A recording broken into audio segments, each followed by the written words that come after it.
happens to you, but to me it happens. There are those songs when they sing, I just sit there crying, thinking, Lord, let's not stop. Uhlala kuye, umnandi. But a declaration. So Lord, we want to thank you for loving us so much, honoring us so much, that John writes, behold what manner of love the Father has bestowed upon us, that we may be called his children. Lord, what a privilege. Tonight, Lord, how I wish you can just give us a glimpse of what it would be like in your bosom, in that great city, the city of God, New Jerusalem,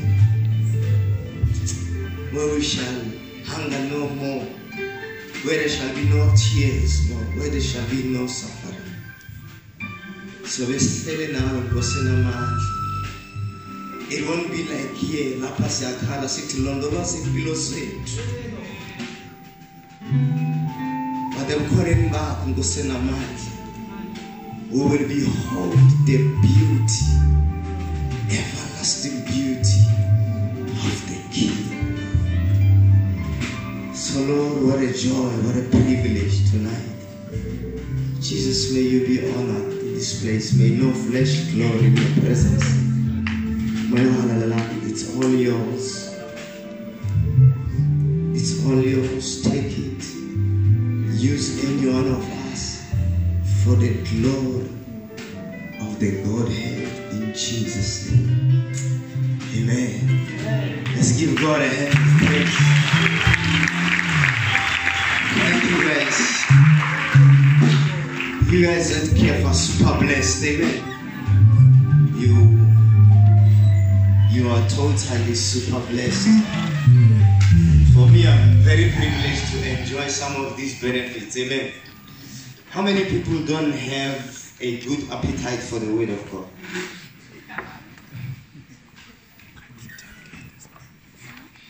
You know, I'm not expecting anyone to say they do, isn't it? I don't know, I'll find out. You don't have to tell me. So tonight we're talking about the cost of living the word of God. Amen. And so the challenge that I had is I sent the notes because I know I was going to steamroll and not typically preach the way I do, because I just wanted to go pam pam pam pam pam. Amen. So I'm still gonna try and do that, but at least for my conscience sake, I have given the president the notes, both soft and hard copies. Happiness. So if you did not catch anything that I'm saying while steamrolling, you know where to go, right? Yeah. Whatever you don't catch with your ears, catch with your spirit today. Amen. So here's a question that we're asking simply. What is the cost of living the word of God? Now, that question, if you ask it, if you phrase it differently, it will give you different responses. Because if you're asking, what is the cost of living the word of God, you are also asking, what is the cost of obeying God?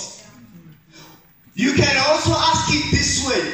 What is the cost of compromising your calling and destiny? As you phrase the question in different forms, then you get different understandings of revelation of what you should be doing with the answers. But then, as I was pondering this, which is what created problems for me, because I had to try and put some detailed understanding. You cannot answer that question in a myopic way. In other words, you can't look at it from one view, because it is a triangle that has to balance itself. So here's how it goes. If you are asking about the cost of something, you must also be asking about the benefit of it. Does that make sense? If you understand the cost of buying this phone, you must also understand the cost of not buying it. You know, opportunity cost, right? So I want to try and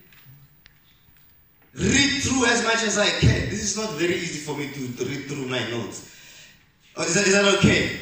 But for the sake of what I want to achieve today, I'm going to try and do that. Most people, when they talk about cost, they look at cost as a sacrifice. Many Christians, like myself, when I first heard about the cost of discipleship, of following Jesus, I was perturbed. I was like, the disciples were like, yo, I didn't see.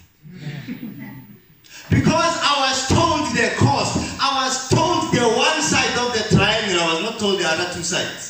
So I'm going to try and put that. I'm asked to put the one side. I'm going to try and put the three. So I have to steamroll. Is that okay? So here we go. Most people look at the cost and not what justifies it. We said that, right? And therefore are not willing to pay the price. Because they say, they are too right. They don't know what makes it that costly. So you need to first put the cost into perspective. Rather, ask yourself what justifies any cost. Anything for any price to be put on it, there must be benefit, there must be quality, there must be value to it, isn't it? So what is the value? Because the value justifies the cost. I'm going to go through the value of living the way as quick as I can. Is that okay? And because we can't project, I'm just going to try and highlight those verses. So number one, the value of that justifies the cost of living. So in case you are saying, why should I live for the word of God? Oh, I'm told it's a costly exercise. Let me tell you, the benefits are way higher. They justify the cost. And this is why. Number one, if you live the word of God, you enter into friendship with God. John chapter 15, verse 14, Jesus says, you are my friends if you do what I command. Does that make sense? So that's the trend we are following. Number two, you enter into a genuine love relationship with Jesus, not a fake one. Jesus has a love language. In John 15, verse 14, Utuches, you are my friends, right?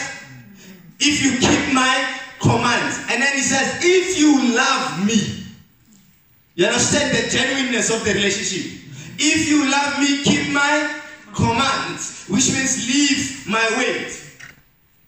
Practice it. Number three, you show that you are a true disciple of Christ.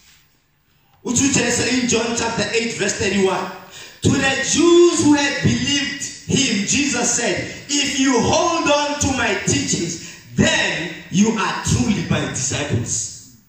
Are you still following?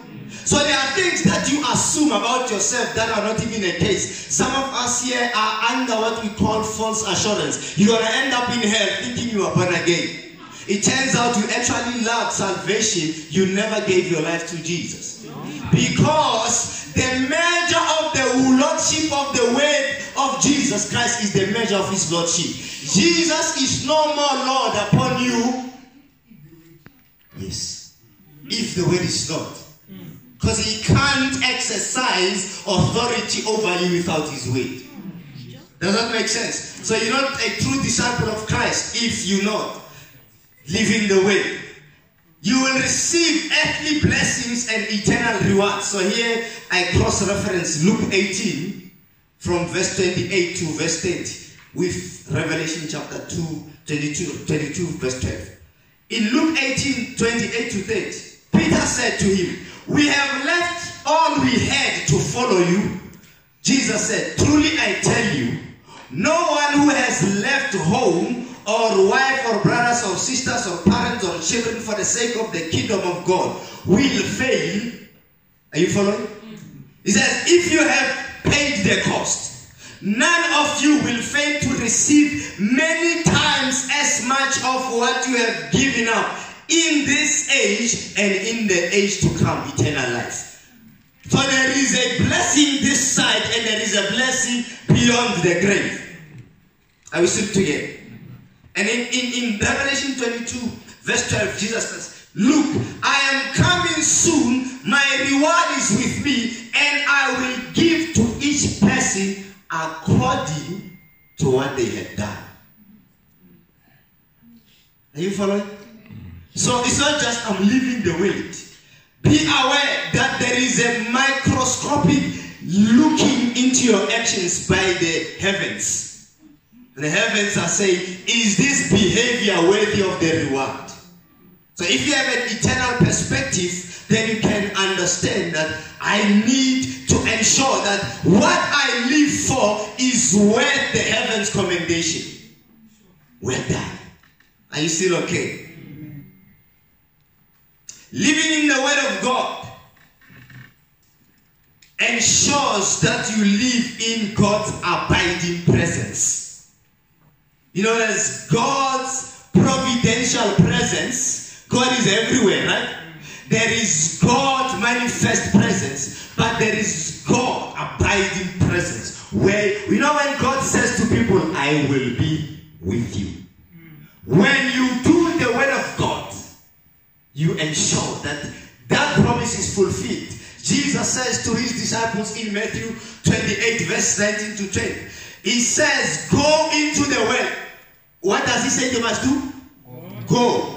And then what is the subsequent result of them obeying? He says, lo, I will be with you to the end of age. In other words, when you go, you will see more of Jesus than when you sit here. Because going justifies his presence to accompany you. Are you still there? You will be esteemed by God.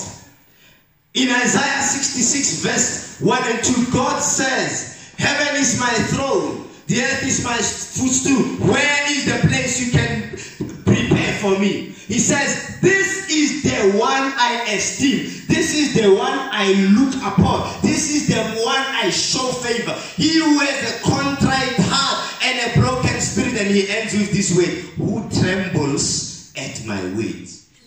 Who answers my word with the Hebrew word, hineni. What does hineni mean? If God says, Abraham says, hineni, here I am, Lord, to do whatever you command. If you tremble like that, God says, I esteem you. You are my man. You are the girl. Some people, God, when they look at some of you, they think, who's that guy?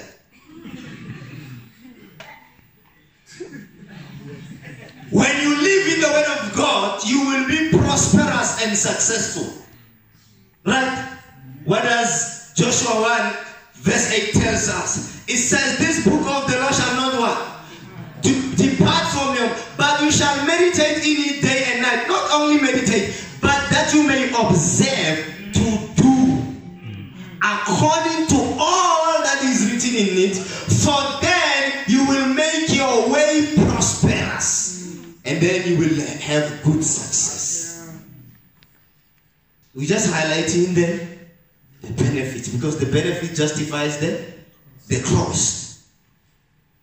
If you do the Word of God, it validates your claim of Jesus as Lord. Hello Jesus, and he looks at you and he says in Luke 6:46 to 19 says, but why do you call me Lord, Lord, and do not do the things which I say? There's no validity in your claim about me being Lord. Whoever comes to me and hears my sayings and does them, I will show you whom he is like. He's like a man building a house who dug deep and laid the foundation on the rock. And when the flood arose, the stream beat vehemently against that house and could not shake it, for it was founded on the rock. But he who heard, like you hear it tonight, and did nothing is like a man who built a house on earth without foundation, against which the stream beat vehemently, and it immediately fell, and the ruin of that house was great. So then, living the word ensures a strong foundation for the times of trials and tribulations. You won't be found napping when the devil visits you on the day of evil. It shows that you are truly born again when you live the word. As I tell you, people here are not born again. They love the idea. That's why they say, we prophesied in your name, we did is like, wow, that was very nice of you to do stuff in my name, but I don't know you.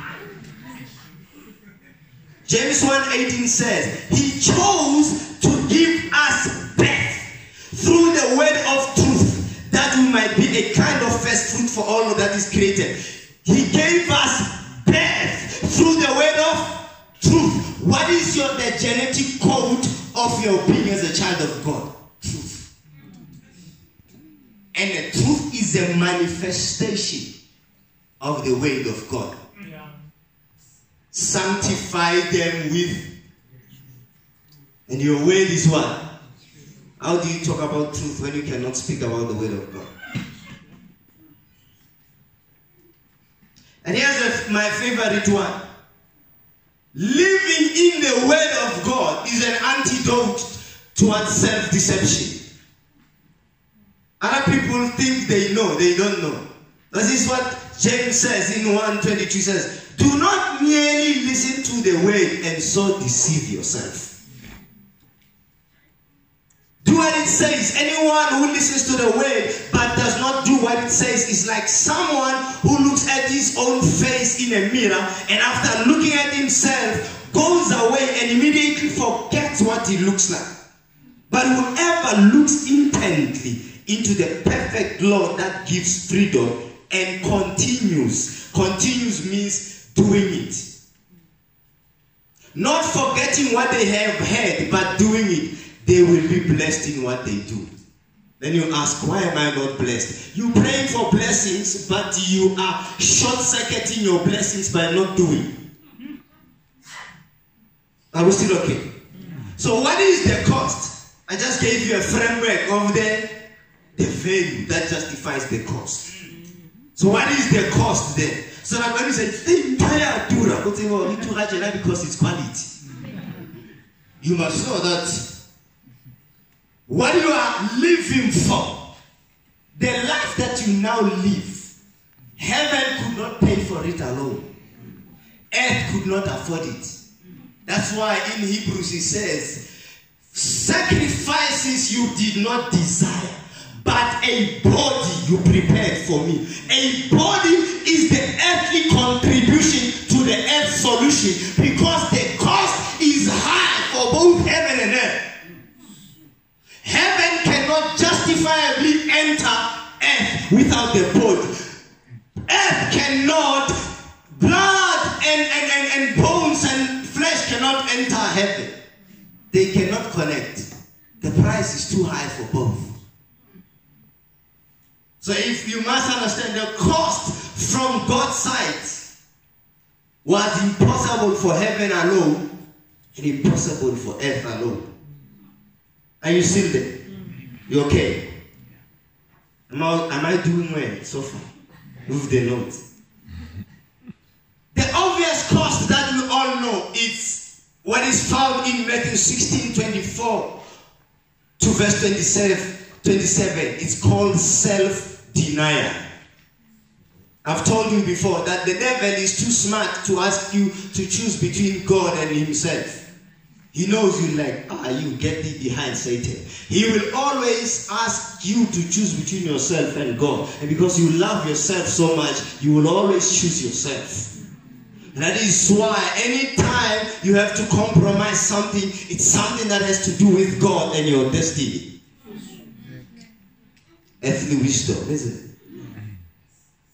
So self-denial is the first call. So Jesus says in Matthew 16, whoever wants to be my disciple must deny himself, take up their cross and follow me. For whoever wants to save their life will lose it, but whoever loses their life for me will find it. You see, there's a cost, there's a benefit. What good will it be for someone to gain the whole world yet forfeit their own soul? Or what can anyone give in exchange for their soul? For the Son of Man is going to come in his Father's glory with his angels, and he will reward each person according to what they have done. Are you there? Amen. So self-denial, I'll see if I still have time, I'll revisit the idea of self-denial. Self is tantamount to a curse every time you offer it liberty for choice. Self produces chaos in your life when you allow it to rule your life, because self is out of control. That is why when they say the gift of the Spirit is self-control, you have to always remember it's not the gift of the flesh. Because the flesh as itself is already out of control. Hope you get it. So course number 2 is the surrender of your will. That's a tough thing. You do not always will. You have to be aware. You don't always will for yourself what God wills for you.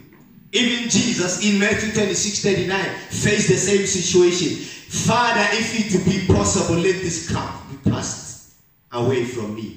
Yet not my will, but your. Let me tell you what is our demise as people. Is extreme ambition that has no biblical boundaries. Other people's ambitions have led them beyond their calling. And they are destroyed today. Because he wants to be a superman for God when God wants him to be an obedient son. Are you there? Who wants to sleep now? I can stop here. Still have another page to go. Are you there? You still happy? Can you try and push some more? Another cost is, this is my favorite cost. I hope it will be yours as well. It's going counter or against, or when you are not going with the flow to the norm, culturally, socially, economically, morally, and etc. When you seem to be opposed, because we all like to be loved. We all like commendation. We all like to be, we score. But the world, when you leave the word of God, you want to score for says. Izwe lizokuzondo uma uthanda uJesu. Ngoba lithi iBhayibheli akekho ohlose enhlizweni yakhe ukwenza okuhle. Ne? Ukuthi uma ngabe abanye abantu bebheka bazogceka. They will criticize you for doing what is what? Good. But because when you want to be everyone's superhero, listen to what the Bible says. In 1 Peter 4:1-5 it says, therefore, since Christ suffered in his body, arm yourselves also with the same attitude. Because whoever suffers in the body is done with sin. As a result, the people of the world, or as a result, those who have received Christ do not longer live for the rest of their lives for evil desires. They do not live for evil desires, but rather for the will of God. For you are you born again? Listen to what the Bible puts on you.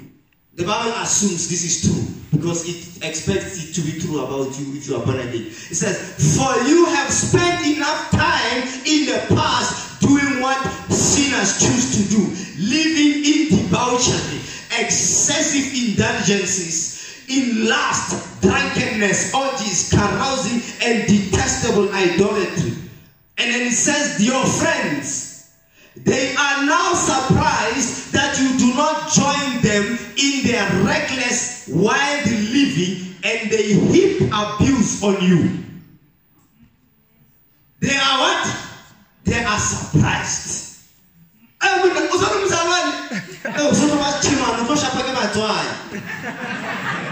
If you've never been there, happy for you. Some of us have been there.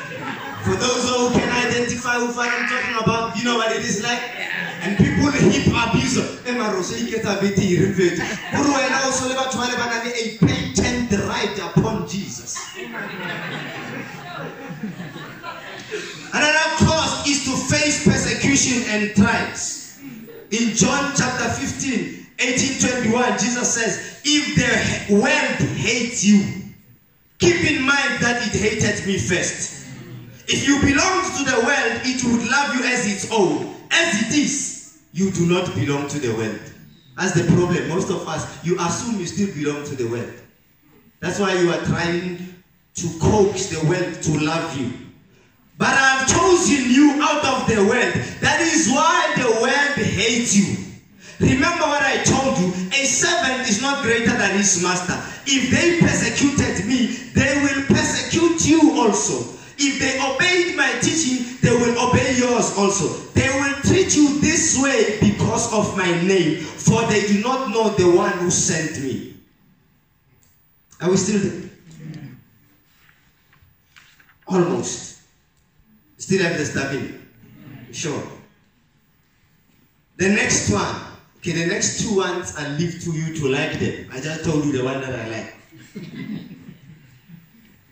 When you leave the word of God, the cost is you will face relational opposition. In Matthew 10, 34 to 39, this is what Jesus says. Do not suppose that I have come to bring peace to the earth. I did not come to bring peace but a sword. For I have come to turn a man against his father.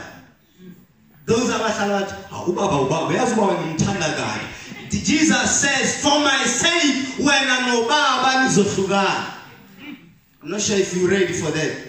A daughter against her mother. My mother is a single mother. She raised me alone. Yeah, what if she stands for what is ungodly?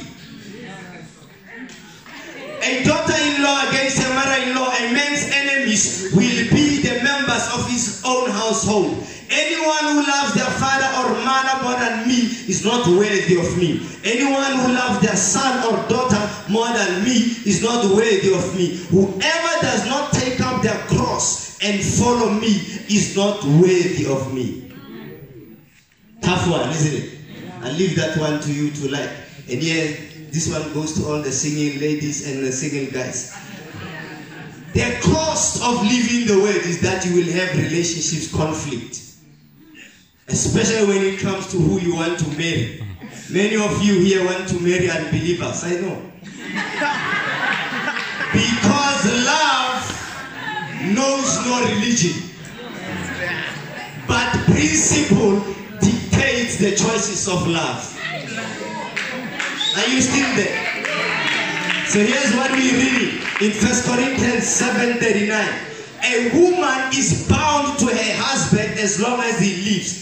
But if her husband dies, she is free to marry anyone she wishes. But he must belong to the Lord.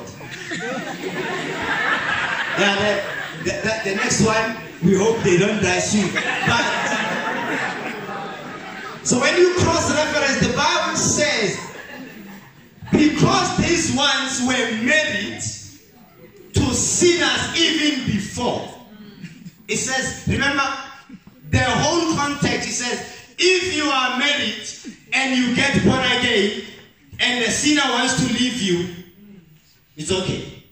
But you can't just divorce, right? But to those who are not married, you are outside this provision because that door is already closed. That's why we have to cross-reference 2 Corinthians 6. Do not be yoked together with unbelievers. For what do righteousness and wickedness have in common? Or what fellowship can light have with darkness? What harmony is there between Christ and Belial? Or what does a believer have in common with an unbeliever? Let me tell you, that's not as easy as I read it. I cried tears. Some of you, you've heard the story, right? I tried to dump my girlfriend 3 times. And every time I went home, I was convicted. I was not like most of you. I'm happy for you. Choose your me, I had chosen Jesus. And he had shown me that he's worthy of all. That I can never love anything more than him. Oh. Okay. If I have time, you must tell me if I have time. Then I will tell you the story of what happened.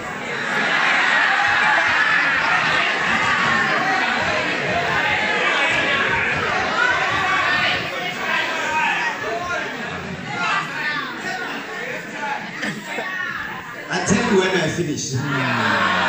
Just remind me to tell them. When I came to Kef, I had a beautiful girlfriend. You know those girlfriends? Those trophy girlfriends.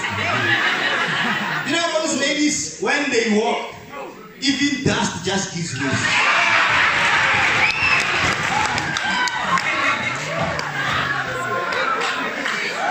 But then a greater beauty, the eternal glory came into my life, the King of Kings, and I was caught between this heavenly beauty. And listen, you can laugh, but you must understand I was not the only one who was weak on the knees. It says, even when the sons of God, so that the daughters of men. So if those guys had a problem, what about me?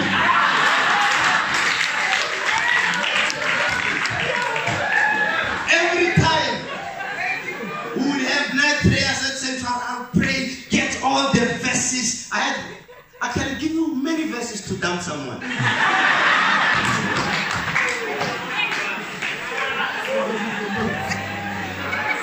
Except that that's not what you want. It's fine. Me, I wanted to do the right thing with my kids. But let me tell you what used to happen. I would go with these verses. So come and get home. So I'll visit her home. I had a private lodging because at home they disowned me when I got born again. So I was not staying at home, I was staying somewhere else. Be happy if it has not happened to you, but that's part of the cost. These are the stories I did not want to get into. So when I would go and see her, and you know, she's finishing metric, you get some Master's t-shirt.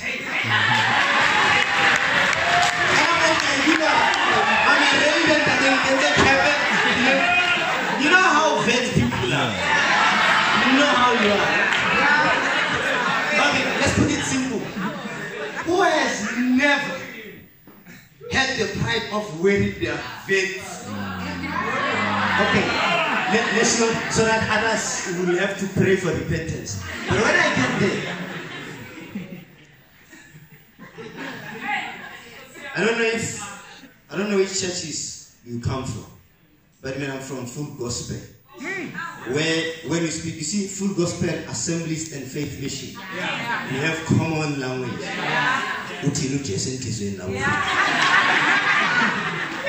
So I would go,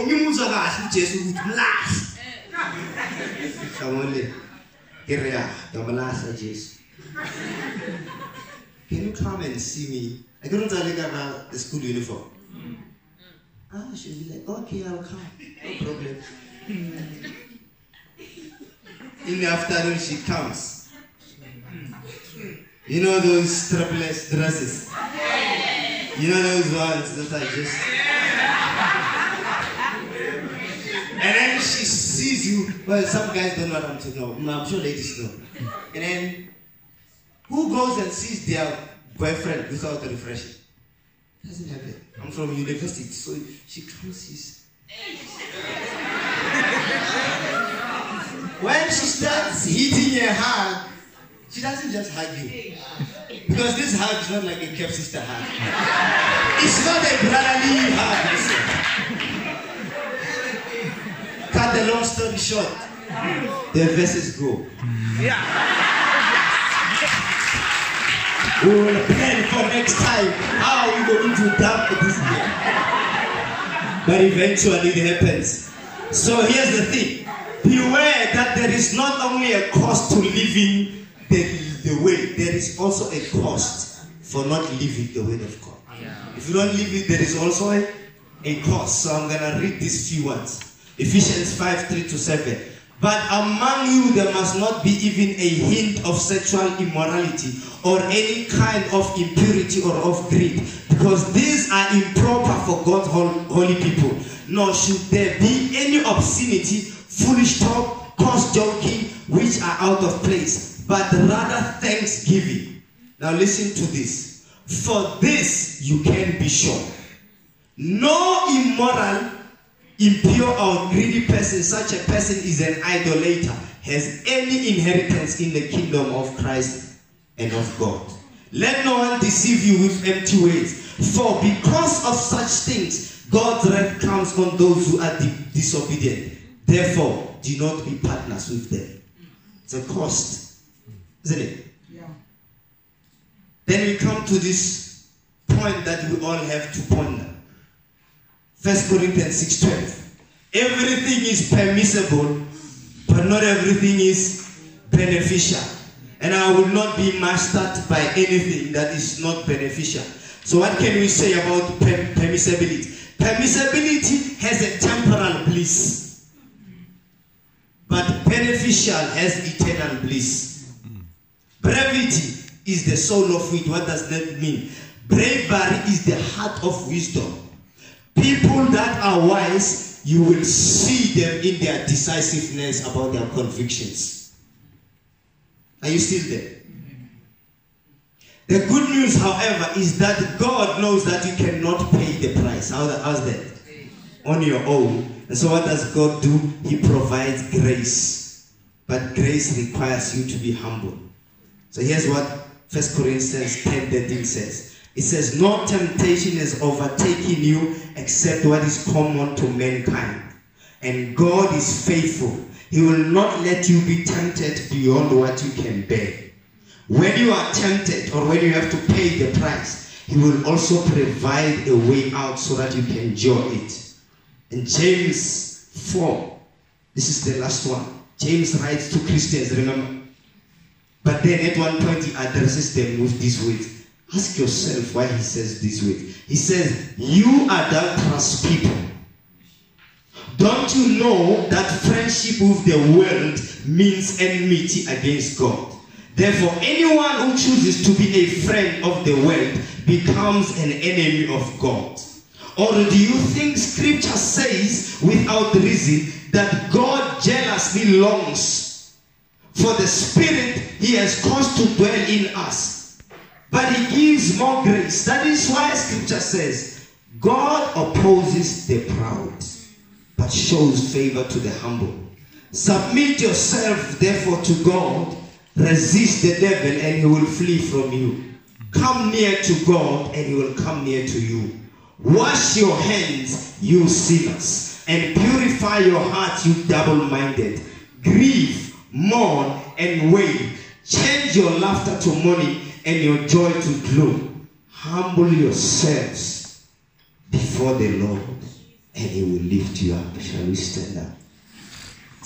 There is a cost, isn't it? Hey, you see that detour of yours took my 5 minutes. But I hope it's encouraging someone. You'll always reach a crossroads.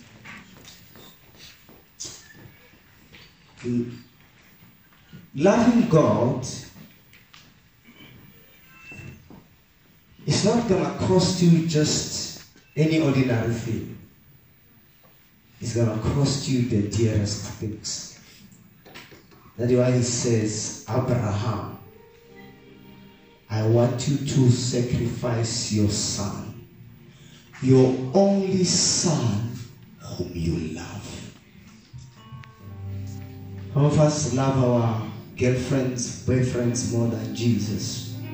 Some of us love faith. It gives us identity more than Jesus does. Some of us love our giftings and our callings. Some of us are so in love with ourselves that we give God the crumbs of our lives. But tonight I want to tell you, when you hear the cost, do not forget the value. The value of Jesus justifies the cost. He gave His life. He's asking for yours. Jesus, I give my life. I got born again. I gave my life to Jesus. Well, it didn't end there. You gave your portion, not ownership. Jesus wants ownership. So many of us are here. You love Jesus, but you have not given ownership. You have given Him the rooms to your heart. You have not given Him your heart. So we're just gonna pray. Firstly, if you are not born again, you are the person that's gonna suffer the highest cost. The cost of being away from Jesus is worse than anything you can imagine. So if you are here, you are not born again, won't you just lift your hands if you say, I want to be born again? Is there anyone who says, I want to receive Jesus? My heart is for you who say you are born again. What are you giving Jesus today? Jesus, I give you my worship, but I don't give you my resources. Jesus, I give you my resources, but I can't give you my love life. Jesus, I give you my love life, but I can't give you my whole life. It's not a transaction with half-heartedness. It's all or nothing. So I just want you to take a moment, pray for yourself. Ask Jesus to reveal to you what you are holding from Him. And ask Him to give you grace. If you are proud, the Lord will resist you. But if you realize that you are withholding from Jesus because you don't want to pay the price, ask Him for grace. So Lord Jesus, here we stand tonight. We've had an amazing time of laughter and music and dancing. It's been beautiful, Lord. But what shall it profit us to have all these beautiful moments, Lord? And we live in a false impression of your true presence, when your presence is really where your spirit is, Lord. For where the spirit of the Lord is, there is liberty. Only where He is Lord. When you are not Lord, how can there be liberty? How can we say we are free when we have not given anything? So Father, we pray tonight that as we part from this place, let there be a total emptying of self. That even as John speaks, let us decrease as you increase. As Paul says, I